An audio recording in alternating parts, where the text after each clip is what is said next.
তবে সবকিছুর আগে আমাদেরকে মাথায় রাখতে হবে সূরা শুরার 50 নম্বর আয়াত। আল্লাহ তাআলা বলেছেন, ইয়াহাবু লিমান ইয়াশাউ ইনাসা ওয়া ইয়াহাবু লিমান ইয়াশাউ যুকুর আও ইউযাওয়িজুহুম যুকরানা ওয়া ইনাসা ওয়া ইয়াজআলু মান ইয়াশাউ আকিমা।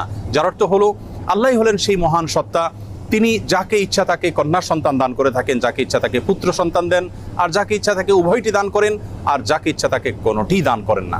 আমাদের অনেক ভাই বোন আছেন যারা সন্তানহীনতার কষ্ট এবং দুঃখ গোছাবার জন্য, লাঘব করবার জন্য অনেক মাজারে গিয়ে ধর্ণা দেন, সেখানে গিয়ে সন্তান প্রার্থনা করে থাকেন।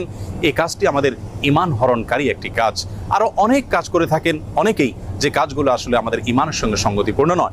এজন্য সর্বপ্রথম মাথায় রাখতে হবে যে সন্তানহীনতার কষ্ট এবং দুঃখ এটি ঘোচাবার জন্য, সন্তান লাভের জন্য, অনেক সন্তানের জন্য শুধুমাত্র আল্লাহ তাআলার কাছে আমাদেরকে প্রার্থনা করতে হবে।